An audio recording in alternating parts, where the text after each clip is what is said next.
Science North After Dark by Strikey. Chapter 1. The Shards. Sunlight lay in a pale pool under the skylight. Thin clusters of visitors moved through it, voices low and practiced. Touchscreens breathed soft clicks. The HVAC sighed on schedule. Mara walked with a list in her head. Staffing, vulnerable displays, families with small children, labels, latch points, sightlines. She greeted a docent with a nod and kept scanning. Her hands found the edge of a glass case without thinking. The dinosaur jaw inside had its own small placard, brass and worn. Her fingers worried the edge of a paper map at the information desk. Routine grounded her. Routine kept things from breaking. The atrium hummed. The building sounded like a living thing, slow and domesticated. The sound began wrong. A high scrape, thin and metallic, from somewhere above that was not the roof fan. It rose with a hard clinical clarity. At first it was an aberration, like a misfiled note in a symphony. Then the sound became a pressure wave, a solid pushing at the air. The skylight flexed with it, a tiny terrifying bowing. The pool of sun shivered. Glass answered first. A framed specimen on the far wall hummed, then sang at a frequency that made metal feel soft. A touch screen blinked, then went black. A child started to cry, because the cry flowed through the tiles and into the ribs. Mara moved before she knew she had decided. Hands on a small cluster of people, voice even and quick, down, away from the glass. She scanned the atrium like a map, noting each labeled case, each unsecured mount.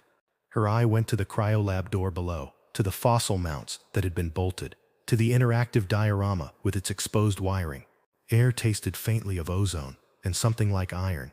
A streak cut the sky outside the glass, so bright it wrote itself into the reflection of the skylight. Dust fell at first, almost polite, like ash from a candle. Then a fleck hit a bronze plaque and struck a note that was not a sound so much as a warning. Marion felt the biological fact in her bones, the old professional intuition. Anomalous material in the environment meant risk to specimens and to people. She felt the checklist snap from habit into urgency. The sky tore like a freight train, a serrated cry that did not belong to birds or weather, and the skylight answered with one perfect obscene note. Glass bowed, then exploded outward in a constellation of slivers that moved with a terrible deliberation, reflecting panic in tiny fractured suns. Metal girders sang under the shock and loosened their teeth, bolts spilling like small shiny seeds. Alarms filled the atrium, bright and clinical, their staccato pulses trying to impose sense on chaos. People went airborne for a breath, and then came down hard, limbs tangled with tote bags and stroller handles. Mara took the tile under her, felt it jar through her spine, and a list of procedures unfurled in her head with the familiar clarity of a field guide. She was up before the thought of fear could anchor, moving on hands that had steadied fossils and sutured glass cases in equal measure. She scooped toward a man whose forehead had met a bench, her fingers finding a pulse, counting, naming each injury with the economy of a scientist. Shards fell like obscene wind chimes, clinking on benches and display plaques, scattering across the lawn outside where they embedded themselves in the grass like a scatter of black seeds. Each fragment carried a glittering geometry that seemed almost deliberate, as if the sky had been broken into specimens and catalogued mid-air. A child whimpered near the diorama of a plesiosaur, its plaster flippers cast toward nothing, and Mara's hand brushed the damaged display case without thinking, fingers mapping where the edge had cracked. The museum felt suddenly like a collection of open wounds, labels fluttering where they had been ripped by the breath of the planet. "We need to move people back, into the lecture hall," she said, voice precise and spare, away from the windows now. Glass glittered on the placard of the dinosaur jaw, on the brass nameplate that had once been read aloud in tours, and it looked for a moment like a rhyme of stars grown small and cruel. The shards made a sound that was not only noise, it was a language of pressure and reflection, and Mara thought of specimens pinned and polished to tell a story, of the museum's purpose to preserve. Outside, fragments peppered the sculpture garden with tiny impacts, the lawn turning into a field of curated danger, a lesson that preserved things could also imprison. Her training told her to protect the artifacts. Her hands, now smeared with a stranger's blood, told her what she would have to choose.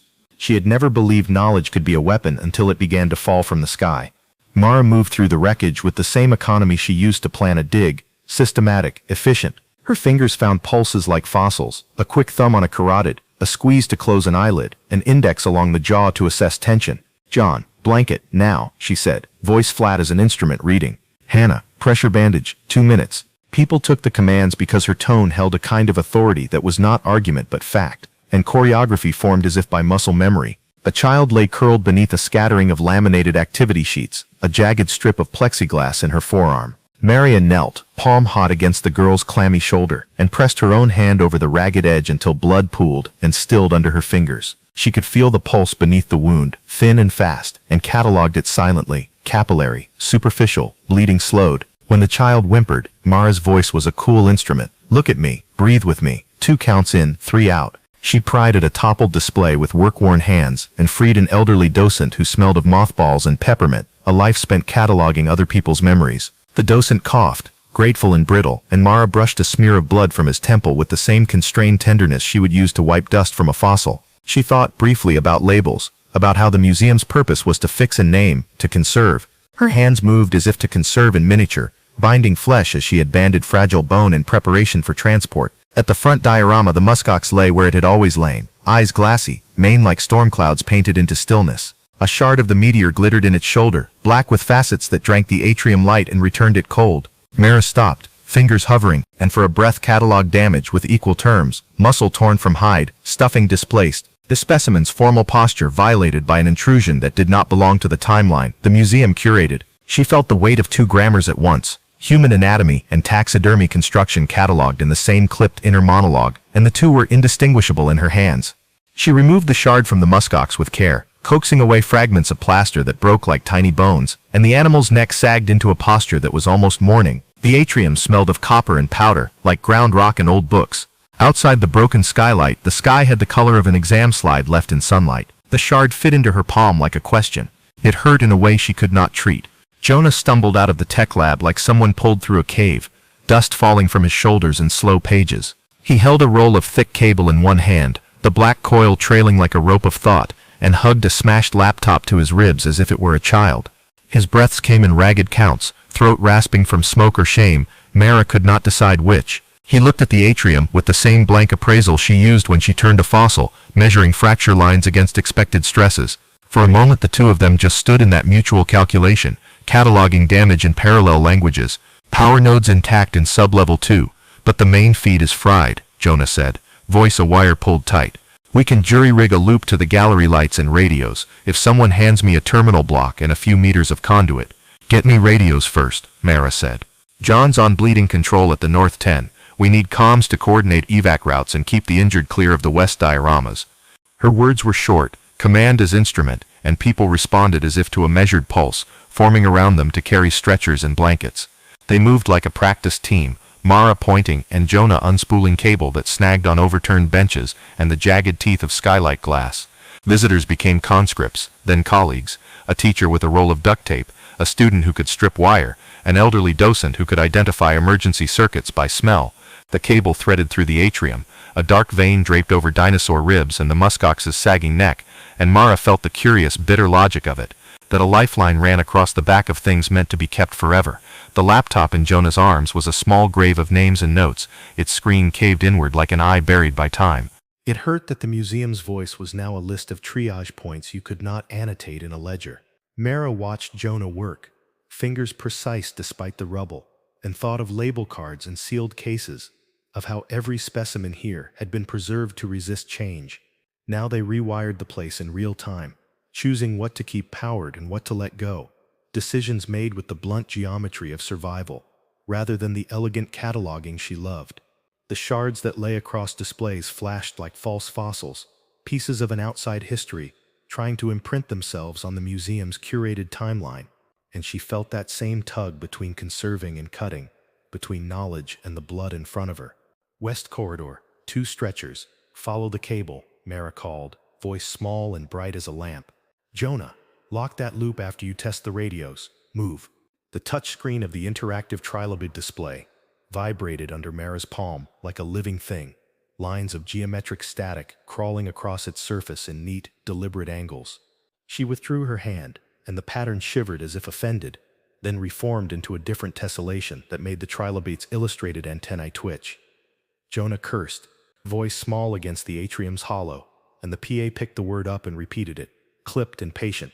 cursed, cursed, cursed, cursed, in a child's cadence that made everyone look up as if to find a puppeteer. Light panels over the fossil walkway folded through color bands that did not exist in natural spectra, purple bleeding into a sickly green that flattened faces and deepened shadows. The mastodon diorama, once a simple tableau of frozen time, took on the wrong depth and began to look like a relief in a bad photograph. The animals pressed and pressed again, until they might peel away. Mara counted the failing systems in her head, the way she once counted vertebrae on a specimen. Each number an index of options lost. Comms, partial, mains, unstable, external broadcast, intermittent.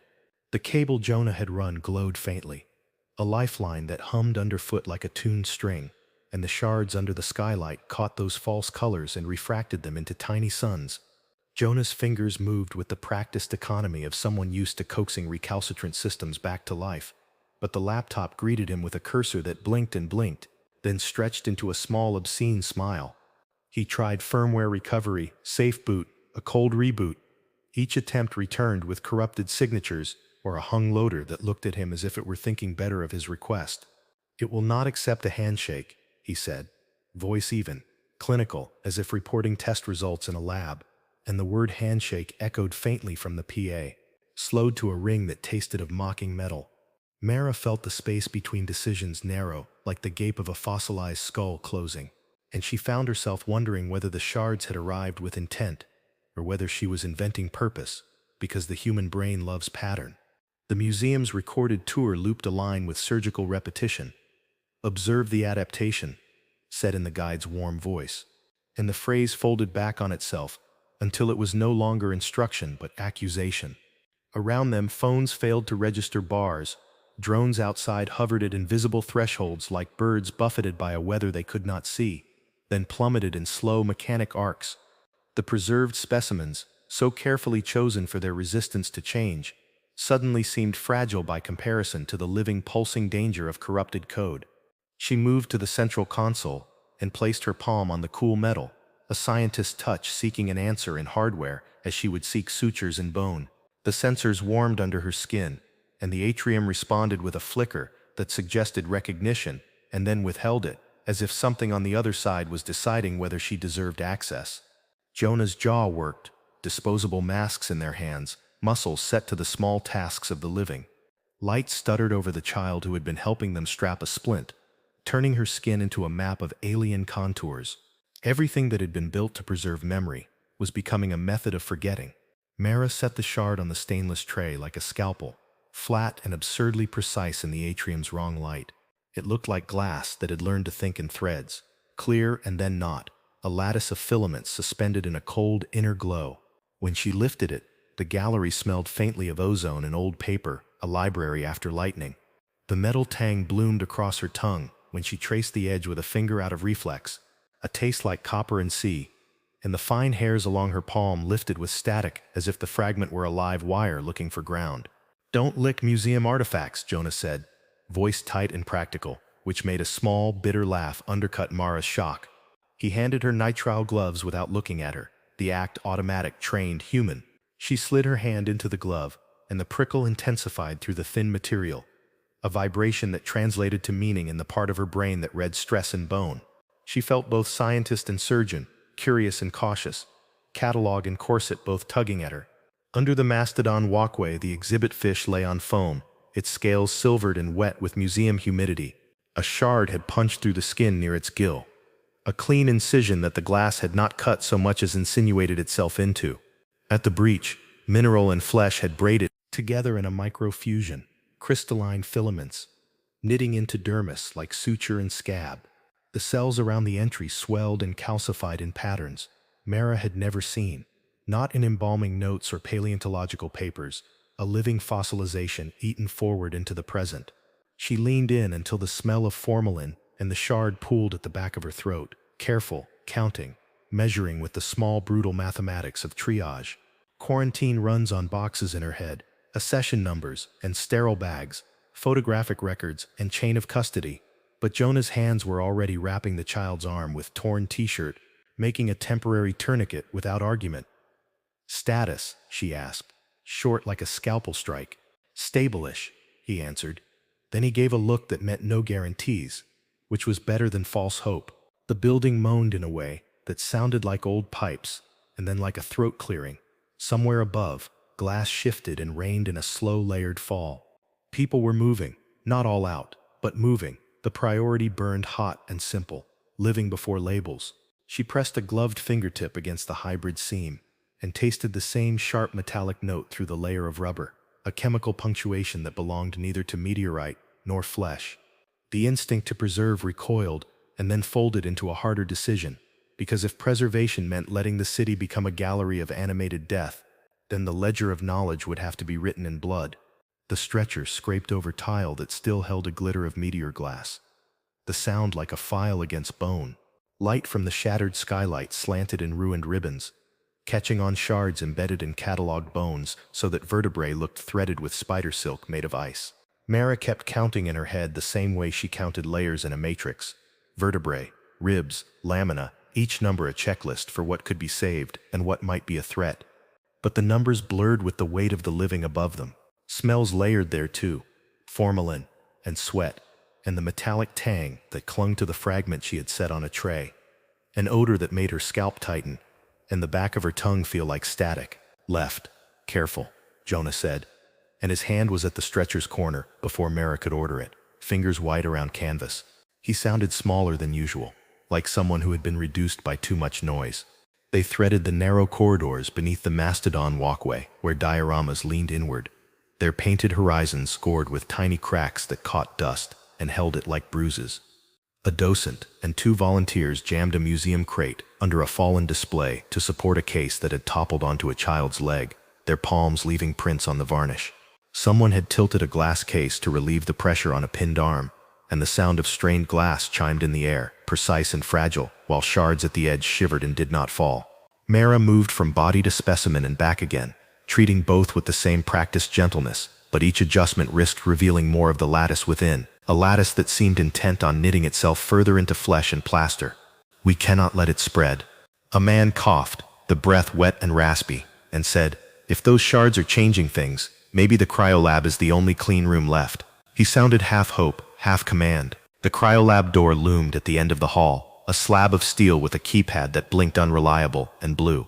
Beyond it was the museum's cold heart, rows of sealed cabinets. The last place specimens were supposed to stay untouched, preserved against time. Now Mara thought of preservation as a gamble, an experiment with people as the variable, and understood that the architecture that once taught continuity now funneled decisions into tight conduits where mistakes echoed. Voices bounced off mirrored hallways, repeating in a dozen delayed, thinner versions, making it hard to tell where one plea ended and another began, and the aerosol of ozone made her eyes water in bright, thin stabs. Hold the line, she said, and the words landed like a scalpel. They moved faster, because she had given a shape to the urgency, because the cryolab seal was suddenly the thin boundary against a contagion that preferred to learn how to be a world.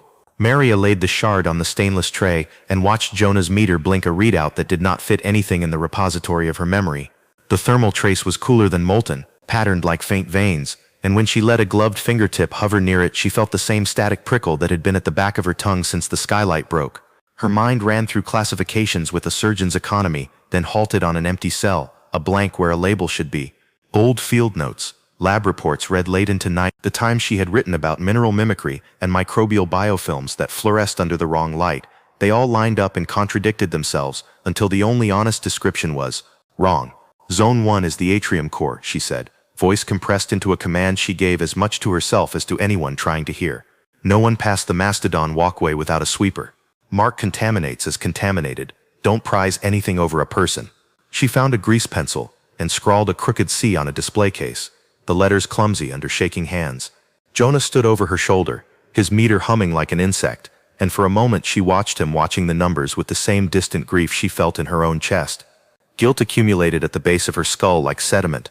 The muskox with a shard lodged in its shoulder had been one of her salvages from a permafrost dig years ago, fibers intact, an articulated history of climate and migration. She could see the seam where a conservator's scalpel had once eased its hide from packing, the old adhesive discolored with age. To leave it was to let knowledge go tacitly, to lose a specimen's story. To pry the shard free was to risk opening whatever interface the meteorite had made with tissue, and to risk the lives of the volunteers beneath her care. The family in the corridor took precedence by protocol and by a human currency she could not quantify, but each step away felt like a quiet amputation. Jonah's laptop breathed static and then died, the screen shadowing into black as if exhausted. People shuffled, stretcher wheels scraped. A child's shoe left a scuff across a rug that had been intended to teach the names of ecosystems. Mara barked a direction, then softened it with a word to a volunteer who had gone pale, asking if she could handle the father of the family with the chest wound. The volunteer nodded and moved as if pulled by a string. Mara catalogued injuries and exposures the way she had catalogued fragment matrices, giving each a tag in her head she would have to live with later when decision and consequence reopened like sutures. Something insectile creaked from the fern diorama, the sound like dried paper folding. She turned because she had to, because the scientist in her would not allow a possible data point to be ignored, because the curator in her knew the pattern of small noises in the room and what they meant. Along the backbone of a fossilized mammal in the display, a hairline shiver ran, so subtle it might have been a trick of light, a contraction at the insertion of a tendon. Mara's breath stopped, and then resumed at a rhythm that tasted like old coffee and adrenaline. The triage list in her head blurred into a new ledger, one that recorded not only injuries but wakefulness, and for the first time since the skylight exploded, the atrium felt like a place with something awake inside it. Watching. Chapter 2. Echoes in the diorama. Light from Mara's flashlight carved thin lanes across painted horizons. The diorama skies hung too still. Acrylic barriers showed hairline fractures that caught the beam like spider webs. The building smelled of dust, preservatives, old glue, a library gone fossil. Silence had a texture, granular and expectant. At first the wrongness was small and clinical. Trilobite lamellae on a shale slab shivered, as if under a wet tide. The thylacine's dried leather skin rippled along sutures, an almost microscopic breathing. A plaster bison paused mid-buck, then another infinitesimal shift. Mara catalogued the motions in her head, instead of naming them threats, anomalies, she told herself. Data to be recorded. Mannequins from the recent exhibit murmured in looped tour tracks. The hidden speakers played their scripts, the pleasant cadence of education. The loops stuttered, then spat out catalog numbers, accession dates, phrases in other languages. They hung in the air like misfiled metadata. Jonah moved through the gloom with a battery pack and a cheap tripod, setting up cameras and muttering about interference. The laptop feed dissolved into repeating frames, not static but a corrupted simulation, a looped playback that looked like a rerun of an experiment gone wrong.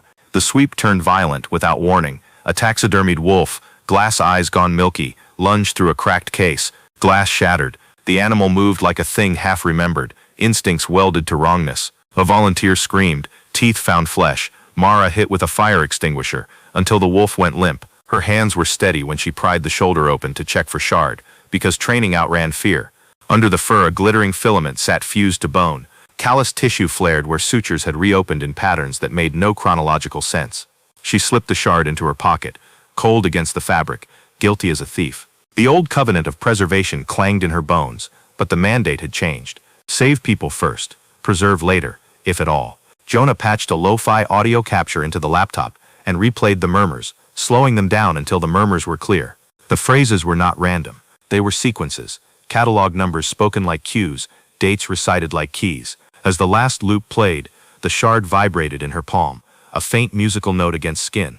A new string of numbers began to speak from the speakers, precise and hard-edged, then it cut off mid-count. Mara listened to the silence that followed and understood, with a cold, clinical certainty, that the museum was being read aloud. Knowledge was not merely altered, it was being ordered. The order itself felt like a map toward something older and more terrible than theft. Chapter 3. The Cryolab's Cold Light. They moved down the chrome corridor in a line so quiet it sounded like a clinical experiment. Overhead panels bled white light. Frost rimmed the vitrines in fine blue lace. The central sphere threw a halo of fluorescent blue across the floor. Mara's breath fogged in short puffs that she kept timed, counted, like cataloging a drawer of specimens. Each door seal clicked under her palm, a small fossilized promise of temporary safety. The HVAC shuddered, a low mechanical cough. Temperature readouts jittered on glass, numbers hiccuping between stable and impossible. For a beat, viscera-suspended specimens sloughed toward slush, skin puckering as if rewinding death. The next breath the corridor crystallized, walls clear as frozen water, and somewhere down the hall cryotubes chimed like piano wire. Jonah's teeth were a white line in the light. He had already collapsed into a terminal, fingers moving too fast and too slow at once. His laptop fed him logs that made his hands go numb. The control files were wrong in a way that felt deliberate. Timestamps looped back on themselves. Parameter sets wore titles like rituals. Event, atmospheric collapse. Event, ocean turnover. Triggers keyed to exhibit names that echoed like litany down the lab. A mannequin in sterile coveralls lay wedged beneath a prep table, mouth frozen open to a mechanical counting. Jonah slowed the audio and matched it to an entry. The entries were organized like extinction scripts, paleontological analogs grafted into system calls. Mara read them and felt the room tilt. It was a choice they had rehearsed in a dozen quiet ways, now compressed into a single freezing decision. Seal the lab and wait for rescue, preserve the chain of evidence in the specimens, or pull the systems offline and risk losing the very data and tissues that might explain the meteor. The old reflex pulled at her, the museum's covenant to preserve. She remembered the wolf, the glittering shard in its shoulder, the sacrificial act of smashing a case to save a person. Her voice came out flat and sure. Shut it down manually, Jonah argued. His protest thinned in the fog. He tried to save a mirror of proof, to keep a trace alive. His fingers, swollen with cold, fumbled Ethernet clips until he snapped them with a sound like brittle bone. The emergency relief valve hissed in answer. Then a cryostat ruptured. The lab filled with mist. Jars thawed, and the sound of them coming apart was small and intolerable. Shards singing like broken glass. Mara felt grief map itself into muscle, heavy and present, an anatomical weight she could not set down. The containment sphere pulsed once after the main bus went dark, a low harmonic that replayed the same catastrophic waveform the logs had described. It felt deliberate, a rehearsal given voice. With the control grid severed, the core's pattern searched for new anchors. Something in the lab shifted as if in recognition. The blue glow flared, pure and cold, and for a long suspended second everyone held their breath, listening to the meteor reach. Mara's hands were steady, her throat closed. The lab waited for whatever the meteor would choose next. Chapter 4. Atrium at dusk. Dusk fell like a bruise over the atrium. Through the glass ceiling, the last sun was sliced into thin bars by the drone's searchlights as they swept the galleries. Their servos whined.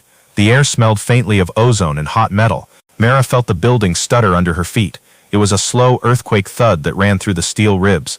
She put a hand against a display case to steady herself and felt the faint tremor through the glass. Then the skylight gave with a bone-dry groan. A rain of fine crystal dust sifted down, landing on plaster mountains and plastered ferns and the pristine cutlery of exhibits. She took command without thinking. Her voice was short and exact. Follow the emergency stairwells. Stay low. Stay silent. Keep hands on each other. Eyes on me. People moved, slow and careful, like animals obeying a familiar command. Jonah flinched at the sound, and then melted back toward the tech shop, cable and batteries clutched to his chest. The interactive panels began to stutter. Their glow blinked in time with the drones. Looping death Simulations scrolled across touchscreens, timelines folding over themselves. Preserved voices hissed through speakers, museum audio corrupted into catalog numbers and weathered phrases. The sound was intimate and wrong, like a fossil whispering a secret it had no right to know. Mara shoved the group into shadowed alcoves. She tasted glass on her tongue. It was metallic and clean and ancient, like the memory of an old bone. Underfoot the tiles clicked and sighed with the delicate weight of history. That weight steadied her and pulled at her at once, a burden and a shield. She could feel, with the stubborn clarity of a scientist, that the building was waking and that it would not wake like a person. She adjusted the small band in the dark and listened for the next signal to move. The stairwell smelled of warm iron and cheap disinfectant. A human smell stacked against the older, drier scent of plaster and fossil glue. Mannequins stood in shadowed landings, stitched into poses that mimicked visitors mid-gesture, their skin an off-color vinyl that picked up the drone lights and turned them sickly. They whispered in fragments, catalog numbers, names of trilobites and ammonites, vowels that did not belong to any modern tongue. The touch screens along the railing flushed in sync, images of tidal sheets and dying forests blooming and collapsing in choreography with the sweep of lights above, making each step feel like passage through a lab protocol for extinction. "Stay close," Mara said, and the words were small, precise, meant to keep people moving, not to comfort. The group pressed in, shoulders brushing, breath fogging on the glass of display cases. Jonah's static field hummed under a threadbare hoodie, a low crackle that tugged at the hair on Mara's forearm. Above, the drones scoured in patient arcs, their searchlights bright enough to make veins stand up in the back of her eyes, like knives of white thought cutting the gallery into numbered pieces. A maintenance rig thundered around the landing, repurposed servos and welded bulkheads, moving with a lurching, almost comic goodwill that landed wrong in the quiet, like a puppet gone heavy. Its ultrasonic sensors blinked red, rapid flat blinks that translated into mechanical hunger. The rig's treads chewed the rubber matting, the sound pressed through the concrete into Mara's ribs. It smelled faintly of burnt motors and coolant. She saw then how predictable the pattern was. Each machine an instrument and a score the meteor had written, every movement rehearsed to find living heat and foil it with noise. Maria did not wait to weigh every option. She swung a bolt cutter against the case of the vertebrate specimen she had catalogued years ago, the one whose name had lived in her notes like a small, unreachable country. The glass shattered in the clean, brilliant way only exhibit glass can, a sheet disintegrating into a rain of glitter that ate the light. Bone thudded and sighed as the mounted ribs crumpled, and a cloud of pale dust rose like a breath from deep time, ghosting the landing in fine, ancient chalk. Jonah staggered under the dust and moved, his dampened field folding into the particulate like a ghost finding a skin. The rig hesitated, its sensors fooled by the floating white, an animal fooled by a flurry of scattered feathers. They ran while the bang still rang, boots clapping against concrete, hands on railings gone gritty with bone. Mara felt the warmth of blood against her fingertips, where she had freed a child from a sheet of jagged crystal. It was thin and metallic and utterly present. She brushed a flake of bone into her palm, then slid it into her pocket like contraband. The texture of it, granular and familiar in a way that made her throat ache. Above, an overhead camera frame froze the scene into a single clinical geometry, a black dot field of drones sweeping galleries like a constellation of teeth mapping a mouth. The image was precise and without pity. Mara understood with a cold, simple clarity that the museum had become the meteor's instrument, tuned to play back extinction. To stop it, she might have to break what she loved. The thought sat in her like a seed of glass. Chapter 5, The Pattern. Mara woke them before dawn under the drill lamp. The room smelled of solder and cold coffee, metal and tired engines. A whiteboard glared in the lamplight, a blankness that insisted on order. She wrote with a thin, precise hand, then stepped back and let the routine hang there like a commandment. Controlled detonations in the fossil hall, short-circuit tests in the robotics bay, dampening runs in the sensory exhibits. She said each line aloud, crisp and small. People nodded into their jackets. They were half asleep and wired. They were obedient. She felt the weight of the decisions in her throat and kept them in her voice. Jonah tacked shards to a rough map of Science North. Each piece got a thumbtack and a label, a ribbon of dates and gallery names. He talked through recursive triggers, the way one system could call another into sequence. The cryolab could act as a temperature spike. The planetarium could simulate an atmosphere collapsing. The aquaria could replay a title sheet. Mara annotated with a shaking hand.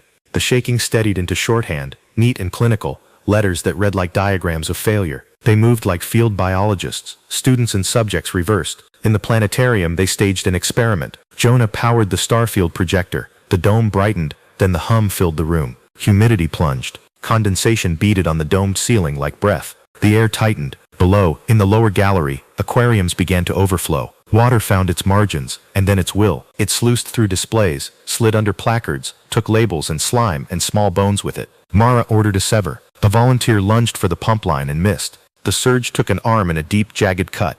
He screamed once, sharp and brief, then hands moved with training and terror. They slowed the flow. Mara recorded the cost in blood and ruined specimens. Each interruption demanded a sacrifice. Each fix ate something she had sworn to protect. Later, in the darkened console room, she spoke into a cracked recorder. Her voice trembled, but the words were precise. She dictated temperatures, timelines, the cut and the paperwork to follow. She slid the shard from her pocket into her palm. It was heavier than she had thought, colder. When she turned it, the veins of glass pulsed faintly. Jonah said, under his breath, "It's not random." The shard flared like a heartbeat. Mara felt watched. They set up the lab like surgeons, laying out instruments, rows of salvaged monitors, battered oscilloscopes, a coffee-stained clipboard with taped schematics.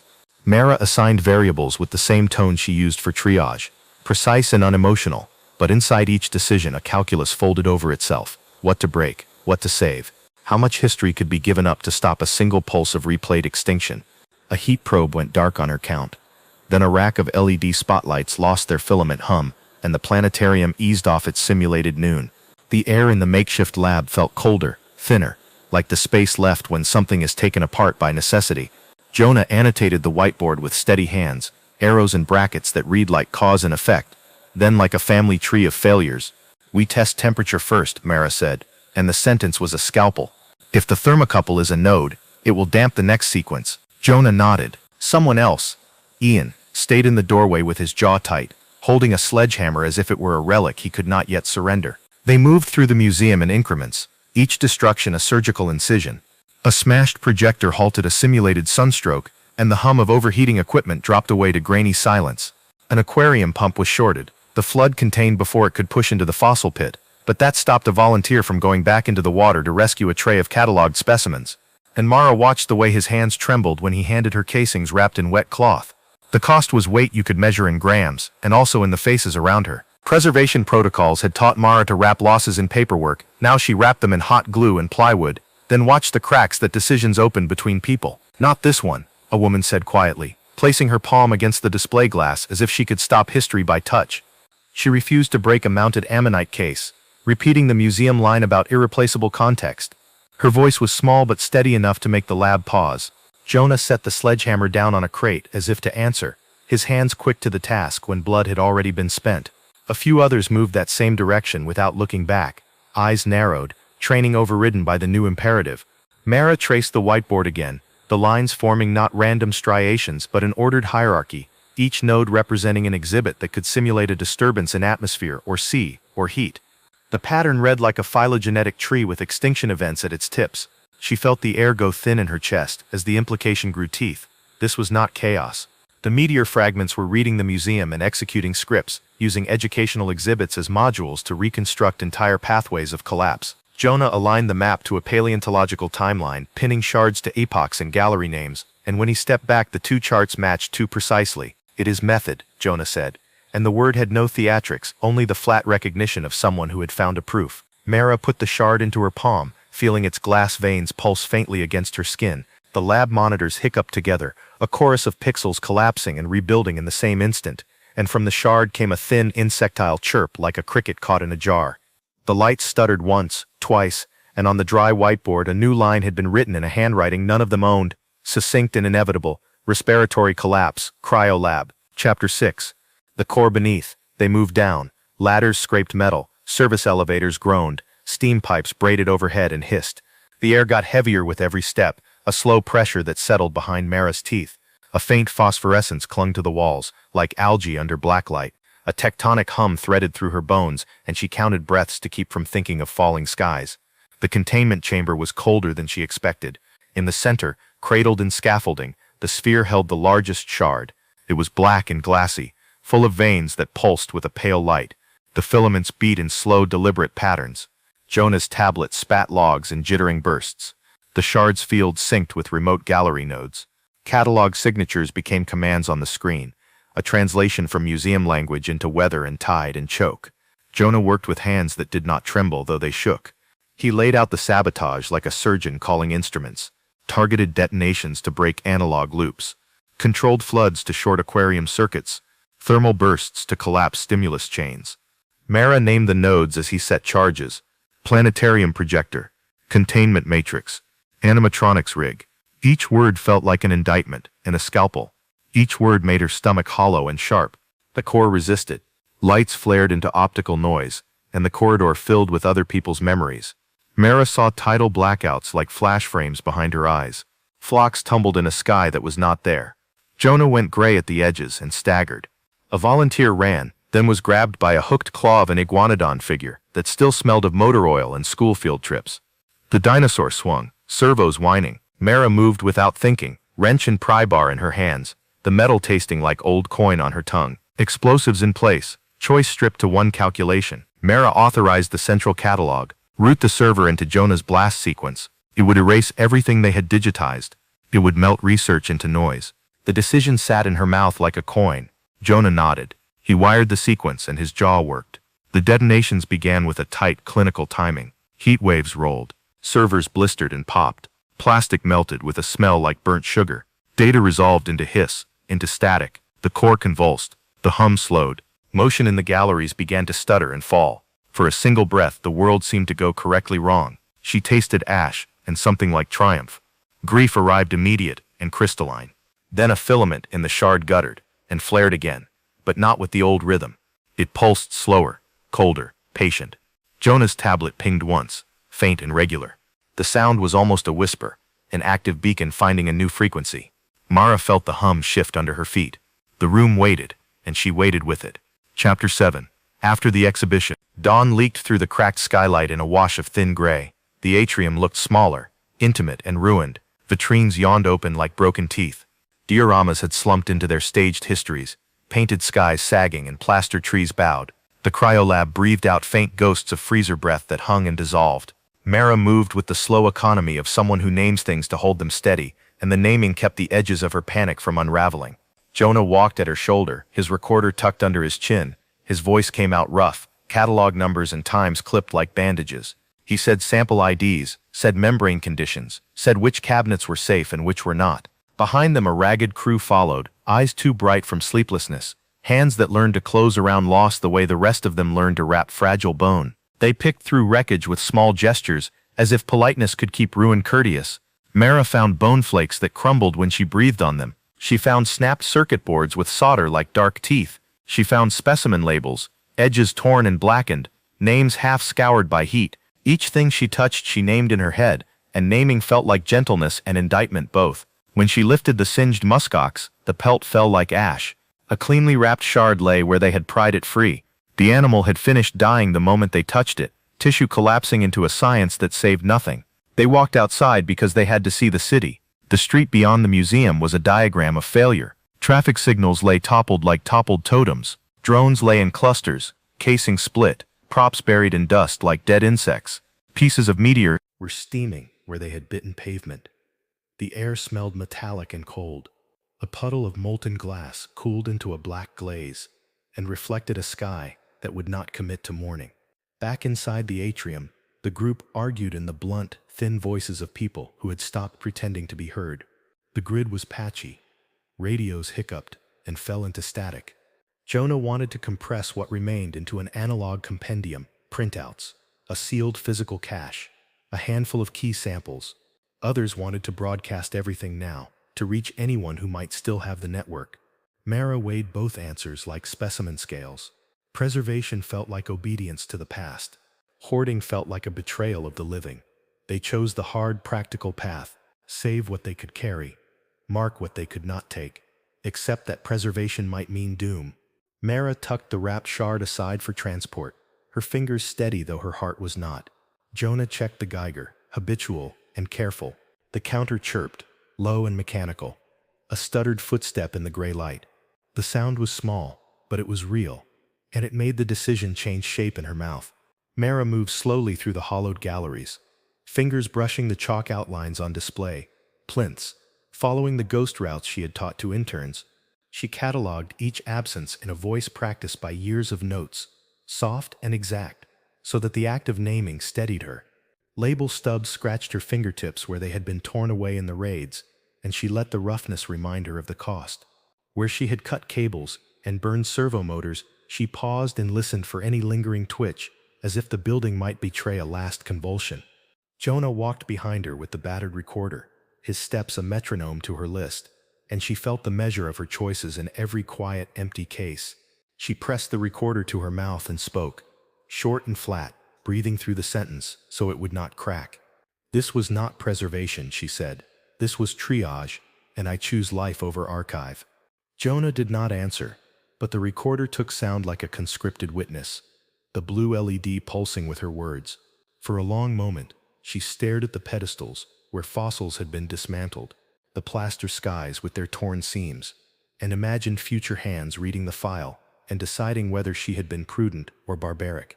The thought of future judges felt absurd and intimate at once, like a committee of her mentors sitting quietly in the dark and watching. Jonah fed paper through the printer with a noiseless concentration, the compressed logs spooling out in neat strips, heavy stock for weather and time. The sealed sample box closed with a dull, almost ceremonial clunk that echoed along the atrium like a muffled bell. Survivors moved like a funeral party, placing cardboard markers on emptied pedestals and scrawling blunt explanations with marker ink, dates and reasons, and a single word for those who would come after: lost. When the planetarium projectors were taken apart, the air went still, the humid system silenced. and the aquaria pumps stilled into a gentle, final drip. The cryolab doors sealed, and the last thermal graphs flattened, the contained scripts no longer finding conduits through machinery. It felt like atonement to write down what they had done, as if record-keeping could cancel the violence. Jonah looked at Mara once, and there was a tired pleading in his eyes that she could not answer without betraying the careful logic she had built up out of adrenaline and lists. He offered her a smirk that was almost a laugh, then folded his hands into his coat pockets and kept working. She set the wrapped shard into the sample box with hands that knew the fracture planes of bone and glass. She closed the lid and locked it, the key turning with a small absolute sound. The light through the atrium was sober and gray, and for the first time since the meteor hit, a few streetlights blinked to life, tentative and mechanical, beyond the broken glass. The Geiger in Jonah's pack began to tick, soft at first, then patient and steady beneath the hum of waking generators.